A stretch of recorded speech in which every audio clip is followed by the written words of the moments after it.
Are you a business owner or entrepreneur who's had great success in the business world, and now you want to launch a speaking career to share your message with the world? If that's you, then listen up.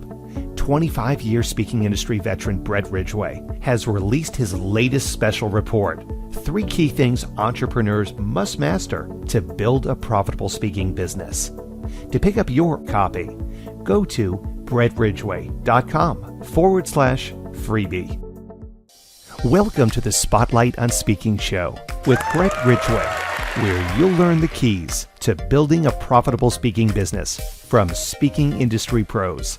Each week, we interview a great guest who will share his or her speaking journey, identify what their keys to success have been, and highlight some critical mistakes they've made along the way that you'll want to avoid. Be sure to visit our website at spotlightonspeaking.com. And while you're there, subscribe to us via your favorite network. Now, sit back, tune in, and get ready to meet this week's guest.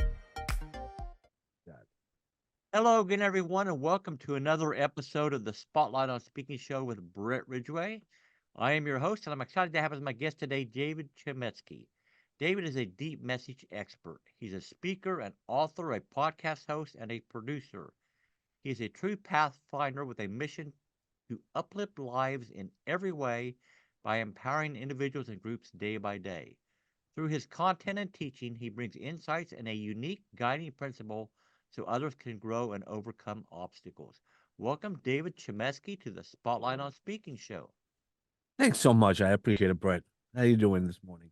I'm doing well this morning. So, a lot of the guests I interview on the show, David, I have had an opportunity to meet many years and years ago. So this is our first time actually chatting. So I know little to nothing about you. So we're just going to dive right in. And obviously, we came across each other through LinkedIn or whatever, and thought you'd be an outstanding guest for the show. So I'm excited to have you here today. So let's talk about your speaking career. What got you into it in the first place?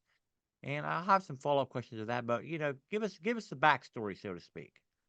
It's been pretty funny. I was working in corporate America, and then I just left the job about 20 years ago. They go, "Hey, can you go out and do some training?" Sure, I could do that. And what I did I identify counterfeit medicine, and I didn't know that the training meant that you had to get in front of crowds and speak. So I'm like, okay. I was in the group. I used to be in the group of, hey, I would rather be in the box at the funeral rather than speaking at the funeral. And, just through opportunities, I started getting it, and I started getting my message. And then I went through some personal challenges, and I knew that I needed to be a coach, which was where my bachelor's degree is. The universe brings us into a certain place, and my bachelor's degree is in behavioral sciences. And that was not the area of my career. And it brought me back here to speaking. And once I got back through what I needed to do, I knew I wanted to speak on stage, help people, because nobody has to go through this life alone. And that's really what started off my path between the work opportunities and then my personal opportunities. It just really kind of meshed in. And I was like, this is where I was supposed to be aligned for. How many years are we going back, David, to getting on that first stage, so to speak? Over 20 years. So, it really has been a 20-year journey from that first training where I was like, oh my God. And then, we were in Puerto Rico for one of the larger ones, and they go, yeah, everybody has to go up on stage in front of 250 people. And I was like, what do you mean have to? But then, that was just one of the best experiences. And that would be one of the things that I would say to speakers is get out there and speak. If it's a small group, get yourself comfortable with small groups. Don't always jump into the deep end and look for the 20 to 250 person, but really just talk. And that's one of the things that I really, when I work with clients, that's what I say, as much as you can, find your way. It's like if you go to the gym, you want to be physically in shape, you need to keep being at the gym. Same thing with as a speaker. So your topic for your first on stage was how to identify counterfeit drugs? Yep, medicine. Yep. Wow. Yeah. Okay. Yeah, so it was part of a, that was part of my employment, and a lot of things that we take for granted in our medical. If we see somebody in a white jacket, we automatically assume that they're a doctor and they can give us the right information. Obviously, if you're going into a doctor's office, that would be a good assumption. But a lot of us really sometimes buy medicine online. It's cheaper. I don't want to go to the doctor. And the joke I always used to say when I was doing those types of trainings is, yeah, don't believe everybody in a white jacket. My grandfather used to have a white jacket, but he was a butcher. All right. So you transitioned eventually from the corporate world to doing your own thing or whatever. So what became your go-to topic when you were doing your own thing? Generally, it's about resilience. I think we all don't realize how much resilience we have. And, I did a TEDx talk about being a phoenix, that we're all a phoenix. We've all risen from some sort of ashes in our life. And that really, you have to kind of be reminded of that. We need to, while we're going through it, it might not feel so well.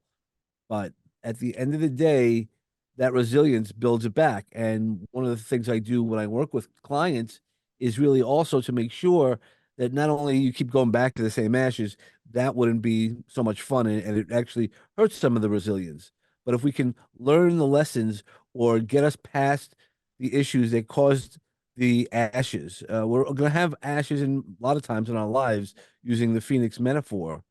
And really, it's when you learn how to do it and manage the it within, that the out without the outside actually starts working a lot much better, a lot better.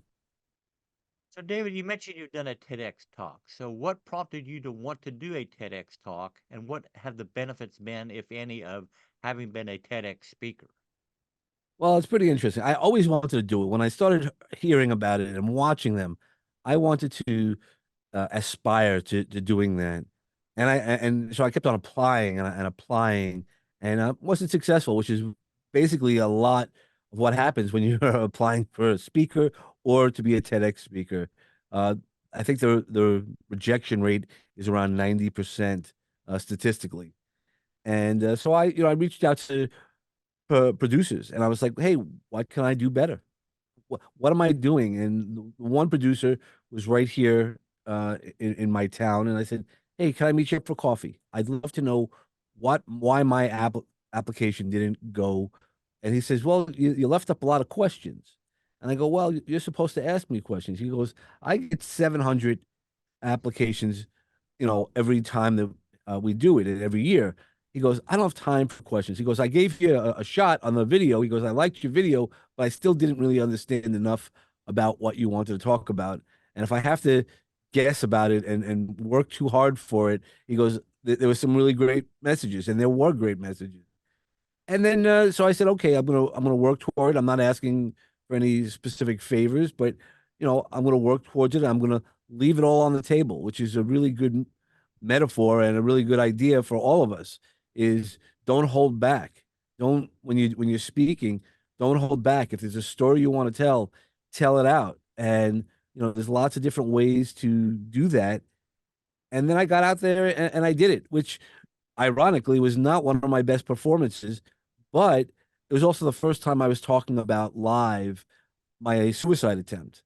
I knew what I was talking about. I was prepared for it, and I'm very proud of the speech itself. And have I gotten a lot of feedback on it? I did. I got some feedback and some negative stuff feedback on TEDx because they're all on that TEDx library. But the thing that I want to say, and this is the most important reason why we should all want to be speakers, is that of all the people that I've watched, about 9 families had reached out to me and wanted to understand the suicide journey that I had gone through, and not in detail of hows and things like that.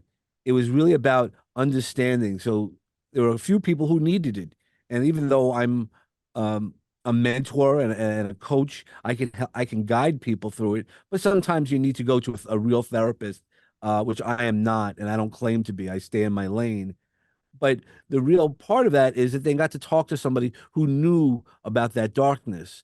And then there were 2 families who reached out to me whose family member unfortunately did was successful. And while we're talking to your audience, now this statistically is 89% of people are unsuccessful. So that means 11% statistically are successful in suicide. So we really got to start doing that Desmond Tutu. Why are these people falling in the ocean, in the river? And we need to go upriver to find out why. Because this is a lot of people who, who are unsuccessful, and what can we do to save them and to change them? And that's been my part of my mission since my attempt 5 years ago. All right, so I like to say, David, there are three primary types of speakers. One is the keynote speaker that we're all familiar with. The second would be what I call the platform seller, deliver content and make an offer for continuing ed or coaching or whatever. And the third is a person who's using speaking just as a business building tool. Could be a chiropractor, financial planner, whatever, just speaking to local groups. So which of those lanes do you play in? And if it's more than one, which lane do you prefer? Great question. I've done all of those speeches, those type. I don't like the selling from the stage. I'm not really, because part of my mission is mental health wellness.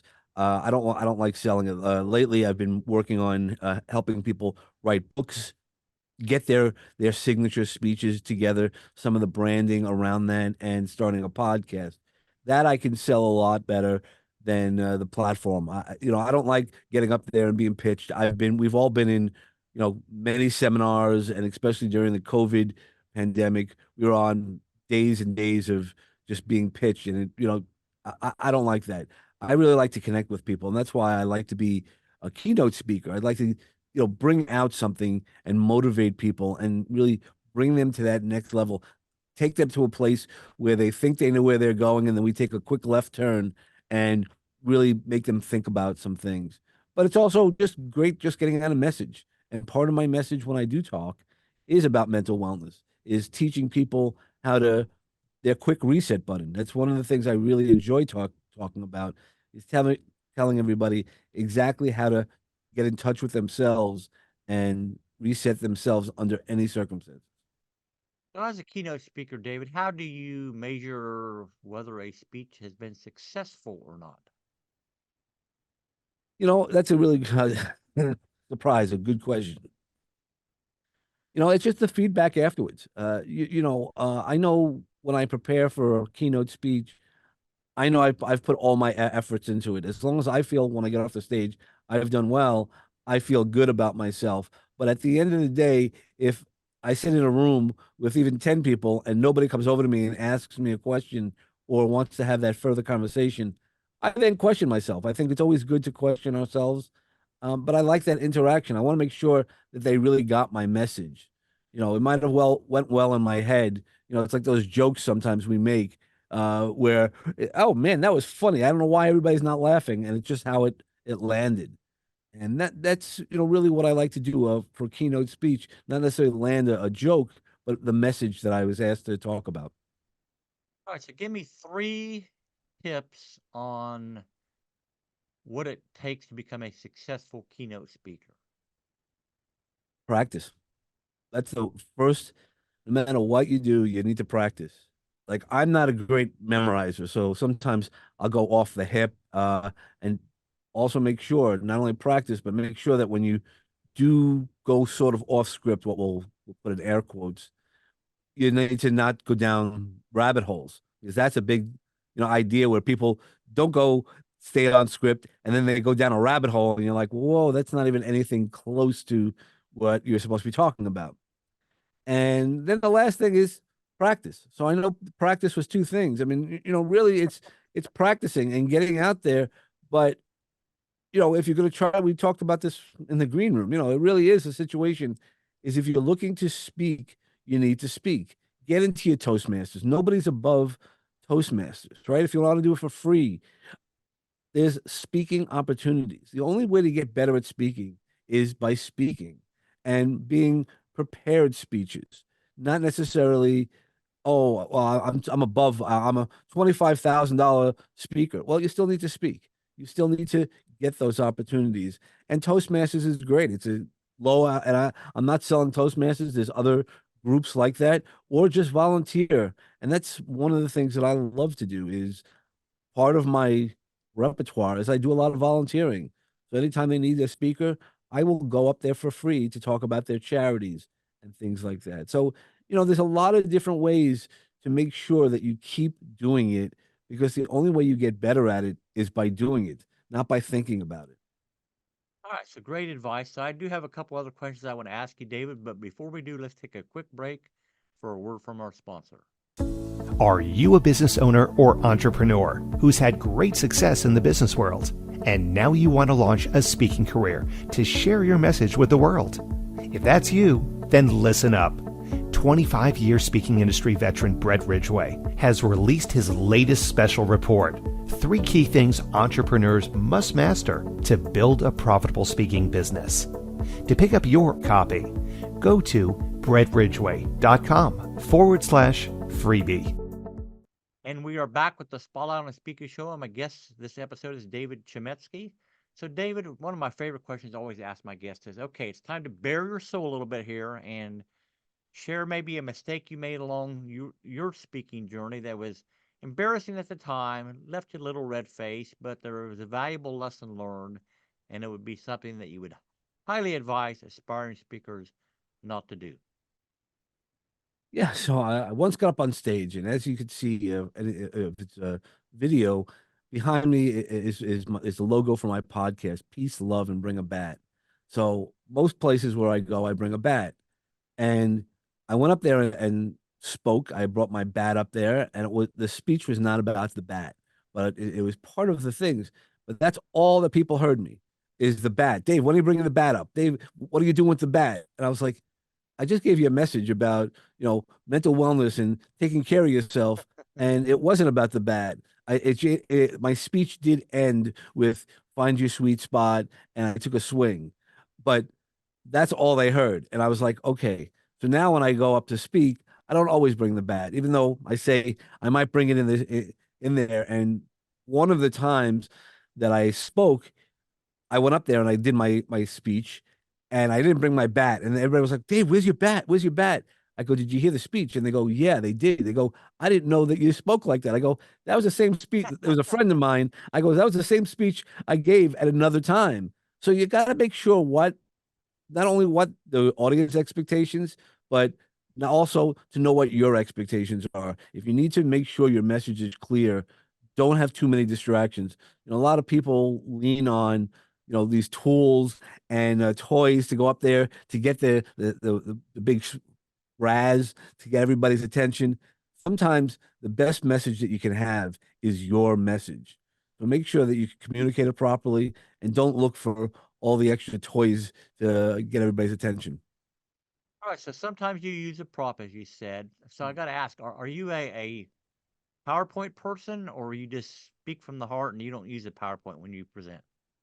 I like PowerPoint, but I don't use it all the time. I'd rather speak from the heart. One of the characteristics that I love when I get my feedback is that you spoke for real. Like I didn't, I'm not just this person who's speaking and says all the right things. I'm going to tell you about my flaws. And there's going to be times that I'm going to be like, man, I said that wrong. Like the first time I was talking about my reset button, which now I use all the time, actually, is I'm like, I'm going to teach you how to touch yourself in a special way, and it's going to heal you. And, everybody started laughing. And of course, there's guys in the corner who are cracking up. And I go, and then all of a sudden I realize what I say. So that's also one of the embarrassing things. Watch what you say. And I'm like, nah, I still say it, because it's a way to rub your hands in a way that creates delta waves that'll also help reduce stress and overcome some challenges if you work with the right people. So there are things that you say that you might be embarrassed by saying, but you need to make sure that it's still said. All right, so I want to give you a couple of minutes, David, to tell people a bit more about what it is specifically that you do. And then I want to talk about podcasts a little bit after that. But, if people want to get involved in your world, where do they find you and what are you all about, man? Yeah, well, the easiest way is I have a very unique last name when you spell it right. And the private joke is that it looks like I might have spelt my name wrong on the application to talk to Brett. So David Chametzky is a unique name, which is really my name. So it works out well that way, and that's really where I position myself. Really on TikTok, everybody's like, "Oh, you don't have a funny name. You don't have this." Instagram, Facebook, LinkedIn. Yeah, I'm David Chametzky. That's who I am, for better or for worse.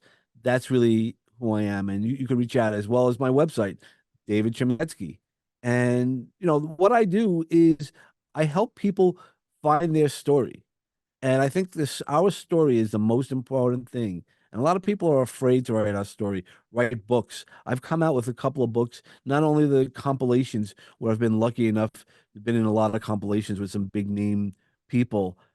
I've also written my own books, and I think that that's really what we want to do. A book could be just for you. It doesn't have to be number one bestseller, number one Amazon bestseller, Barnes and Noble bestseller, New York Times bestseller. Do it for you. Sometimes the books for you really heal you, because that's what I do when I teach.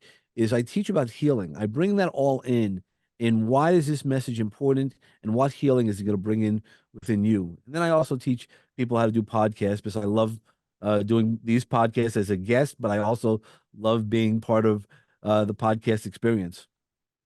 We'll make sure David's URL is in show notes down below. And then you also have something that you offer folks, David. Can you tell us what that is and where they go get that also, please? Sure. So I have a podcast. I have a podcast. I have a pathfinder perspective. My mentoring practice is called On the Path, and PATH stands for personal attitudes towards happiness. And we all have that goal. We all have that mission. We all have that road that we walk. We all might walk it with somebody, but it's still our road individually. And I think in a half hour, I could teach everybody their personal reset button, which is really one of the most valuable pieces. And when I talk about the reset button, it's no matter what situation you're getting into, and no matter who you are, you're always going to get into a situation you might be frustrated. Somebody cut you off. You might be sitting in traffic. Your partner might you have different expectations than what you're at. And you just need to calm yourself down just for a few seconds. And that's where that rubbing the hands really comes in, helpful. And it goes a little deeper than that. But that's always our personal reset button. And that's really where I think it all comes together, is by coming together in a half hour. Not that I'm going to change your life, but it will change a little bit. It might change your perspective on how to move forward. And if you'd like to work with me, I can work with you on a bunch of different levels, either writing a book, creating your speech, or something else. All right, very good. So, normally I would do a wrap here, but I want to talk about podcasts for a little bit. So, as a fellow podcast host, I mean, obviously, I encourage speakers should be getting on podcasts. Sure. So, as a fellow podcast host, what to you, David, makes for an outstanding podcast guest? Somebody who has a story. When people go, "What's your," they always laugh. I mean, that's the great thing about having the right catch. Peace, love, and bring a bat. Everybody's laughing about it. The image in the back, is funny. But really, what it is I want to hear a good story. When I talk about the podcast, it's part spiritual, part motivational. I want to know your story. I don't want to know that you're a coach and that you can help the world. That's at the end, because I really want to know who you are. I want to know either what you think in the spiritual way. It doesn't have to be a religion. It really is about who you are, who that heart is, that authenticity. And then, really, if you have a motivation story, and we all have that story where we've overcome something, where I didn't think I could do it, and that's it. I talk a lot about charities. I'm a very giving person, and philanthropy is really one of those things that I think I'm very passionate about. And then the bad part is really about bringing an awesome thought. It's not about violence. It's a toy on my accent. So I would always tell everybody that whatever you're leaning into as a speaker, lean into it. If you're a pretty person, if you're a good-looking person, not like me, then that's what you do. But for me, I have a Brooklyn accent. No matter what you want to say about me, you're going to hear the Brooklyn accent. Some people like it, and some people don't like it, and that's also okay. And the bat hits your sweet spot. Whatever you're doing, is really, and my sweet spot is guests who have a really good story. I've had stories of just who are not selling things. So not everybody on my show sells things. One was a man who lost his eyesight at 35 and is slowly getting it back through basically meditation and the belief of the universe. And I've also had people, a woman whose family was murdered by during the Uganda genocide. And so it's those stories about how they rose out of their situation also. I think we all need to hear that. We don't need to hear just how all the great people. We want to hear the people like us who have gone through some stories and then still rose. How? Just by doing it and having that positive attitude. All right. Well, outstanding. So, David, what is the name of your podcast specifically? And is that at a different URL than your primary website? It is. So the name of the podcast is Peace, Love, and Bring a Bat. But you can go to my primary, you can go to my website and there's a link there. It's also on all of the platforms that you would listen to podcasts. So Apple, Spotify, Amazon, Audible, and all the great places to hear it. Or you can go to peaceloveandbringabat.com. But that's one of the things that I make it easy for everybody to go get for it. And actually, I have a page on Facebook for Peace, Love, and Bring a Bat as well. All right, very good. Well, I want to thank you, David, sincerely for being my guest on this episode of the Spotlight on Speaking show. I wish you the greatest success in all that you do. For everybody listening out there, may this year be your greatest year yet. Take care, everybody. Bye-bye. This has been the Spotlight on Speaking show with Brett Ridgway. Be sure to join us every week as we interview speaking industry pros and have them share their best tips for building a profitable speaking business. Until next week, thank you for tuning in, and remember to visit our website at spotlightonspeaking.com so you can enjoy even more great episodes like this one. While you're here, be sure to subscribe via your favorite network. We look forward to seeing you next time on the Spotlight on Speaking show. Until then, our sincere best wishes to you for the greatest of success as you work to build your own profitable speaking business.